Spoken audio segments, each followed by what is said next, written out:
نمازوں کے علاوہ، خاص مواقع کے علاوہ دن میں جب بھی آپ چاہیں درود شریف پڑھ سکتے ہیں، لیکن عام دنوں کے علاوہ جمعے کے دن خصوصی طور پر درود شریف پڑھنے کی تاکید ہے، کیونکہ آپ نے اس کا خود حکم دیا. آپ صلی اللہ علیہ وسلم نے فرمایا جمعہ کے روز کثرت سے مجھ پر درود پڑھا کرو، جو آدمی جمعہ کے روز مجھ پر درود بھیجتا ہے وہ میرے سامنے پیش کیا جاتا ہے. اسی طرح دعا سے پہلے، دعا کے بعد، پھر جہاں کہیں آپ کا نام لیا جا رہا ہو یا لکھا جا رہا ہو یا کسی بھی طرح آپ کا ذکر آئے وہاں آپ کے لیے درود پڑھنا. اسی طرح مسجد میں داخل ہوتے وقت درود شریف پڑھنا، مسجد سے نکلتے وقت درود شریف پڑھنا، پھر نماز سے فارغ ہونے کے بعد درود شریف پڑھنا، یعنی ایک تو نماز کے اندر ہے لیکن نماز سے فراغت کے بعد، پھر اسی طرح ہر مجلس میں آپ پر درود پڑھنا ضروری ہے. پھر اسی طرح صبح و شام کے اوقات میں، یعنی یہ تمام مواقع ایسے مواقع ہیں جس میں آپ درود شریف پڑھ سکتے ہیں. اور موقع کوئی ہو یا نہ ہو، دن یا رات کی گھڑیوں میں سے جس گھڑی میں آپ چاہیں، جب چاہیں، چلتے پھرتے کام کاج کرتے، آپ اللہ کے رسول صلی اللہ علیہ وسلم کو یاد کر سکتے ہیں، آپ کے لیے درود اور سلام پڑھ سکتے ہیں. نبی صلی اللہ علیہ وسلم پر درود شریف پڑھنے کے کئی صیغے ہمارے ہاں مشہور ہیں. اس میں کچھ تو وہ ہیں جو آپ صلی اللہ علیہ وسلم سے ثابت ہیں، اور کچھ ایسے ہیں کہ جو لوگوں نے بعد میں خود بنا لیے ہیں. تو وہ ایسے تمام ورژن یا ایسی تمام عبارتیں جو لوگوں نے خود اس معنی کی بنائی ہیں، خواہ وہ عربی میں ہیں یا اردو میں ہیں، تو ان کو پڑھنے کی حد تک تو پڑھا جا سکتا ہے. یعنی اگر نثر میں کوئی ایسی عبارت موجود ہے جس میں آپ صلی اللہ علیہ وسلم کے لیے دعا کی گئی ہے یا آپ کی مدح کی گئی ہے یا آپ پر سلام بھیجا گیا ہے، خواہ وہ نثر میں ہو یا شعر میں، تو اس میں حرج تو کوئی نہیں. لیکن وہ چیز جو خود آپ صلی اللہ علیہ وسلم نے ہمیں سکھائی اور جو آپ کی طرف سے ہمیں ملی، اس کا مقام باقی ہر انسان کے کلام پر کہیں بلند ہے، کہیں زیادہ فائدہ مند ہے. تو وہ درود شریف جو مسنون ہے، وہ صیغہ جو آپ سے ثابت ہے، اس کا پڑھنا افضل ہے، وہی اصل درود ہے. اور باقی تو انسانوں کے خیالات یا جذبات کا اظہار ہے، خواہ وہ شعر میں ہو، خواہ وہ نثر میں ہو، خواہ وہ اردو میں ہو، خواہ پنجابی میں ہو یا کسی اور زبان میں ہو، وہ تو پھر انسانوں کے کلام ہے نا. تو جس طرح اللہ سبحانہ و تعالیٰ کے کلام کو باقی تمام انسانوں کے کلام پر فضیلت ہے، اسی طرح نبی صلی اللہ علیہ وسلم کے کلام کو بھی باقی انسانوں کے کلام پر فضیلت ہے. ایک عام شاعر کتنی بھی خوبصورت بات کرے لیکن اللہ کے رسول صلی اللہ علیہ وسلم سے آگے تو اس کی بات نہیں ہو سکتی. ایک عام انسان کتنے بھی خوبصورت انداز میں آپ صلی اللہ علیہ وسلم کا ذکر خیر کرے لیکن وہ اس کے برابر تو نہیں ہو سکتا جو نبی صلی اللہ علیہ وسلم نے خود ہمیں دیا. تو بہترین صیغہ وہی ہے جو ہم نماز میں پڑھتے ہیں، جسے درود ابراہیمی کہا جاتا ہے، اور اس کا پڑھنا باعث اجر و ثواب ہے اور اس میں کوئی شک ہی نہیں. اسی طرح یہ چونکہ تھوڑا طویل ہے تو اس کو مختصر انداز میں بھی آپ پڑھ سکتے ہیں. مثلا صرف اگر آپ صلی اللہ علیہ وسلم کہہ رہے ہیں تو یہ بھی درست ہے، یہ بھی درود شریف مکمل ہے ایک طرح سے اگرچہ مختصر ہے. اسی طرح اللہم صلی وسلم علی نبینا محمد، یہ بھی آپ پڑھ سکتے ہیں. صلی اللہ علی النبی الکریم کہہ سکتے ہیں. تو مختصر ہو یا درود ابراہیمی کچھ طویل شکل میں ہو، اصل چیز تو ذکر میں مشغول ہونا ہے. تعداد میٹر نہیں کرتی جتنا وہ احساس اور جذبہ اور عقیدت جو کہ درود شریف پڑھتے ہوئے آپ صلی اللہ علیہ وسلم کے لیے ہماری ہو سکتی ہے. تو ہمارے لیے دن میں بے شمار مواقع ایسے ہوتے ہیں کہ جس میں ہم درود شریف پڑھ سکتے ہیں. سب سے پہلا موقع تو خود نماز کا موقع ہے. اس وقت تک نماز مکمل نہیں ہوتی جب تک ہم اس میں درود شریف نہیں پڑھتے. پھر اسی طرح عام نمازوں کے علاوہ نماز جنازہ میں بھی درود شریف پڑھا جاتا ہے. پھر اذان کے بعد درود شریف پڑھا جاتا ہے. آپ صلی اللہ علیہ وسلم نے فرمایا جب مؤذن کی آواز سنو یعنی اذان سنو تو وہی کہو جو مؤذن کہتا ہے، یعنی اذان کا جواب دو، پھر مجھ پر درود پڑھو. یعنی اذان کا جواب دینے کے بعد جب اذان ختم ہو جائے تو کیا کرنا چاہیے؟ نبی صلی اللہ علیہ وسلم پر درود بھیجنا چاہیے. کیونکہ مجھ پر درود پڑھنے والے پر اللہ تعالیٰ 10 رحمتیں نازل فرماتا ہے.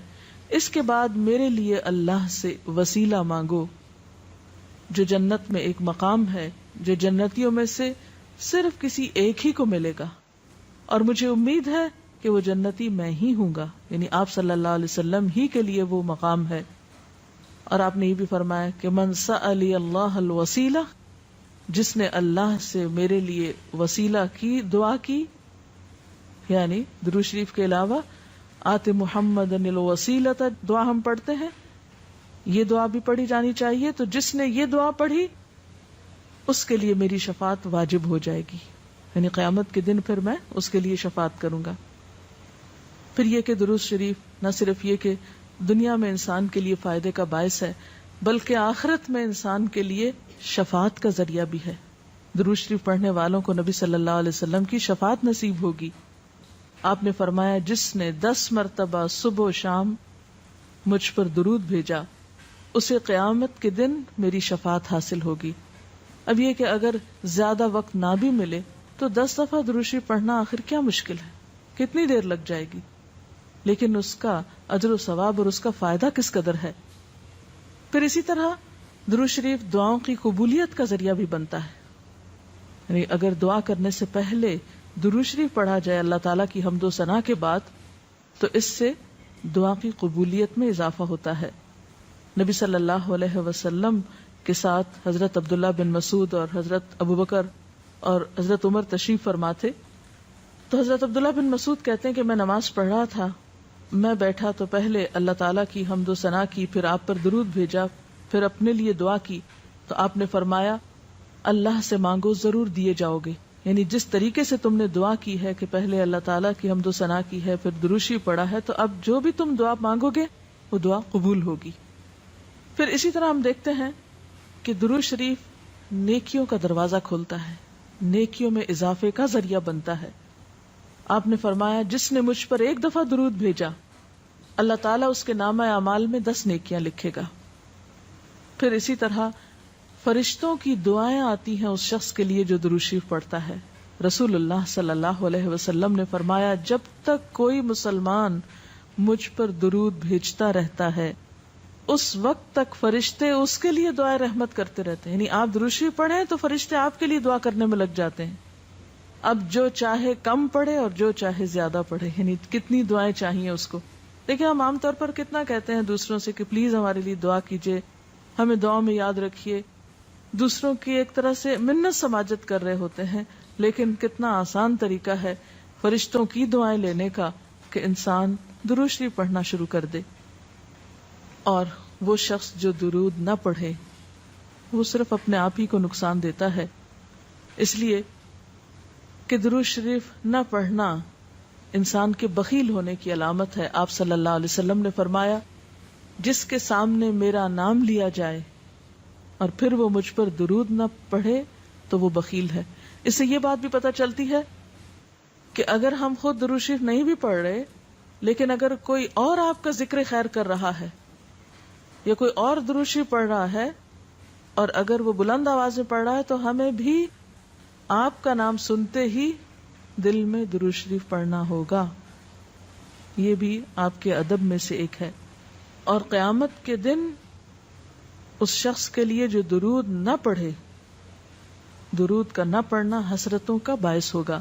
حضرت ابو ہریرہ رضی اللہ تعالی عنہ کہتے ہیں کہ رسول اللہ صلی اللہ علیہ وسلم نے فرمایا جس مجلس میں لوگ اللہ کا ذکر نہ کریں، یعنی اکٹھے ہوئے ہیں دنیا بھر کی باتیں کی لیکن اللہ سبحانہ و تعالیٰ کی کوئی بات نہیں کی، اور نبی صلی اللہ علیہ وسلم پر درود نہ بھیجیں، یعنی نہ تو اللہ کا ذکر کیا اور نہ ہی آپ پر درود بھیجا، وہ مجلس قیامت کے دن انسان کے لیے حسرت کا باعث ہوگی. انسان اس پر پچھتائے گا، خواہ وہ اپنے نیک اعمال کے بدلے میں جنت میں چلا ہی جائے.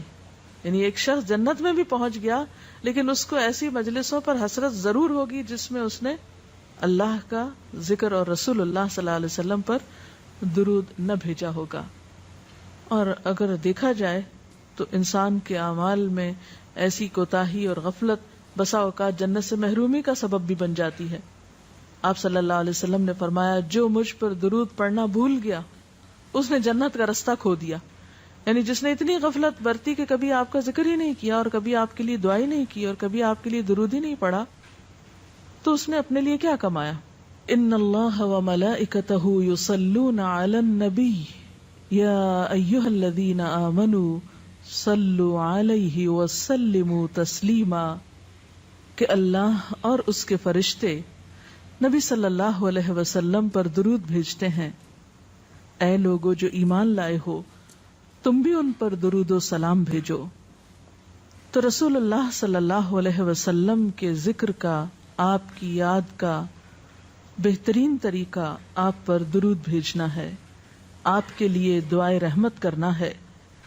وہ عظیم ہستی جس پر اللہ رب العزت کی رحمت برستی ہے, جس کا ذکر اللہ سبحانہ و تعالی فرشتوں میں کرتے ہیں, جن پر فرشتے دعائے رحمت بھیجتے ہیں, آخر ان کا ذکر اور ان پر درود و سلام میں اور آپ کیوں نہ بھیجیں گے؟ آپ صلی اللہ علیہ وسلم پر درود بھیجنا خود ہمارے اپنے لیے باعث سعادت ہے, باعث رحمت ہے. آپ صلی اللہ علیہ وسلم اس کے محتاج نہیں. مشرق ہو یا مغرب, شمال ہو یا جنوب, دنیا کے گوشے گوشے میں آپ کا ذکر خیر ہو رہا ہے, دن رات, آذانوں میں, نمازوں میں, جہاں جہاں آپ کا نام لیا جائے. لیکن اگر ہم درود شریف پڑھتے ہیں تو اس کا فائدہ خود ہم ہی کو پہنچتا ہے, ہمارے اپنے لیے باعث رحمت ہے. تمام غموں, دکھوں, تکلیفوں, مصیبتوں اور پریشانیوں سے نکلنے کا راستہ ہے, درجات کی بلندی کا ذریعہ ہے. رسول اللہ صلی اللہ علیہ وسلم نے فرمایا, جس نے مجھ پر ایک بار درود بھیجا اللہ تعالیٰ اس پر 10 مرتبہ رحمتیں نازل فرمائے گا. ایک بار درود پڑھنے کا اجر و ثواب, اس کے 10 گناہ معاف فرمائے گا. یعنی صرف 10 رحمتیں نہیں, 10 گناہوں کی بخشش بھی ہوگی اور 10 درجے بلند فرمائے گا, یعنی درجات کی بلندی بھی. اسی طرح درود شریف آپ صلی اللہ علیہ وسلم سے قربت کا ذریعہ بھی ہے. حدیث پاک میں آتا ہے, قال رسول اللہ صلی اللہ علیہ وسلم اول الناس بی یوم القیامت اکثرهم علی صلاۃ, قیامت کے روز مجھ سے سب سے زیادہ قریب لوگ وہ لوگ ہوں گے جو دنیا میں سب سے زیادہ مجھ پر درود بھیجنے والے تھے. یعنی قیامت کے دن آپ کا قرب بھی درود شریف کی وجہ سے نصیب ہوگا. پھر اسی طرح اگر انسان کوئی اور دعا نہ بھی کر سکے, غم, دکھ اور تکلیف کی حالت میں صرف درود شریف بھی پڑھتا رہے تو اسے ساری دعاؤں سے کفایت کر جائے گا. ایک حدیث میں آتا ہے, حضرت ابی بن کعب رضی اللہ تعالی عنہ کہتے ہیں کہ میں نے آپ صلی اللہ علیہ وسلم سے عرض کیا, اے اللہ کے رسول صلی اللہ علیہ وسلم, میں آپ پر کثرت سے درود بھیجتا ہوں, یعنی بہت زیادہ آپ پر درود بھیجتا ہوں, اپنی دعا میں سے کتنا وقت میں درود کے لیے وقف کروں, یعنی جتنی میں دعائیں مانگتا ہوں ان میں سے کتنے وقت کے لیے درود پڑھا کروں, یعنی آپ پر دعائے رحمت بھیجوں یا آپ کے لیے دعائے رحمت کروں. درود کا مطلب یہی ہوتا ہے. تو آپ صلی اللہ علیہ وسلم نے فرمایا, جتنا تو چاہے. کہتے ہیں کہ میں نے عرض کیا, کیا 1/4 وقت صحیح ہے, 1/4؟ آپ نے فرمایا جتنا تو چاہے, لیکن اگر اس سے زیادہ کر لے تو تیرے ہی لیے بہتر ہے. میں نے عرض کیا آدھا وقت مقرر کر لوں؟ آپ نے فرمایا جتنا تو چاہے, لیکن اگر اس سے زیادہ کر دے تو یہ تیرے ہی لیے بہتر ہے. میں نے عرض کیا 2/3 مقرر کر لوں؟ آپ نے فرمایا جتنا تو چاہے, لیکن اگر زیادہ کرے تو تیرے ہی لیے بہتر ہے, یعنی تجھی کو اس کا فائدہ ہوگا. میں نے عرض کیا میں اپنی ساری دعا کا وقت درود کے لیے وقف کرتا ہوں, یعنی جتنی دیر میں اور دعائیں مانگتا ہوں وہ سارا وقت صرف آپ کے اوپر درود بھیجنے کے لیے وقف کر دیتا ہوں. اس پر آپ صلی اللہ علیہ وسلم نے فرمایا پھر تو یہ تیرے سارے دکھوں اور غموں کے لیے کافی ہوگا اور تیرے گناہوں کی بخشش کا باعث ہوگا. گویا اگر کوئی شخص دعا نہ بھی مانگ سکے, مثلا بعض اوقات انسان کی ڈپریشن، غم، دکھ، تکلیف اور پریشانی کی وجہ سے ایسی حالت ہو جاتی ہے کہ انسان اپنے آپ کو بھی بھول جاتا ہے، اسے کوئی راستہ نظر نہیں آتا، اسے سمجھ ہی نہیں آتا کہ وہ مانگے بھی تو کیا مانگے۔ بعض مسائل زندگی میں ایسے ہوتے ہیں، بعض پریشانیاں اس طرح انسان پہ آ پڑتی ہیں کہ انسان ہوش و حواس کھونے لگتا ہے۔ ایسے میں اسے کہاں یاد رہے گا کہ وہ کیا مانگے اور کیا نہ مانگے؟ تو ایسی صورت میں درود شریف اس کے لیے سارے غموں، دکھوں اور تکلیفوں سے نجات کا ذریعہ بن جائے گا۔ پھر آپ دیکھیے کہ آپ صلی اللہ علیہ وسلم پر درود بھیجنے والے کے لیے اللہ تعالی کی طرف سے سلامتی کا وعدہ ہے۔ حضرت عبد الرحمن بن عوف رضی اللہ تعالیٰ عنہ فرماتے ہیں کہ رسول اللہ صلی اللہ علیہ وسلم ایک روز گھر سے نکلے اور کھجوروں کے ایک باغ میں داخل ہوئے، صحابہ کرام ساتھ تھے، اور وہاں آپ نے بہت طویل سجدہ کیا، دیر تک سجدے میں پڑے رہے، حتیٰ کہ مجھے اندیشہ ہوا کہ کہیں اللہ تعالیٰ نے آپ کی روح تو نہیں قبض کر لی، یعنی اتنی دیر ہو گئی ہے سجدے میں، اتنا لمبا سجدہ ہے اور آپ اٹھ ہی نہیں رہے، خیریت تو ہے؟ یعنی ان کو فکر لاحق ہوئی۔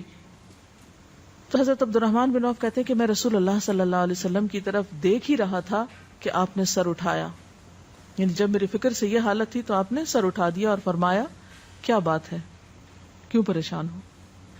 میں نے اپنی فکر کا ذکر کیا، بات بتائی، تو آپ نے فرمایا کہ جبریل علیہ السلام نے مجھ سے کہا ہے کہ اے محمد صلی اللہ علیہ وسلم، کیا میں آپ کو ایک بشارت دوں، ایک خوشخبری نہ دوں؟ اللہ کریم فرماتا ہے جو شخص آپ پر درود بھیجے گا میں بھی اس پر رحمت نازل کروں گا، اور جو آپ پر سلام بھیجے گا میں بھی اس پر سلام بھیجوں گا۔ گویا جو شخص رسول اللہ صلی اللہ علیہ وسلم پر سلام بھیجتا ہے، جواب میں اس کے لیے اللہ کا سلام آتا ہے۔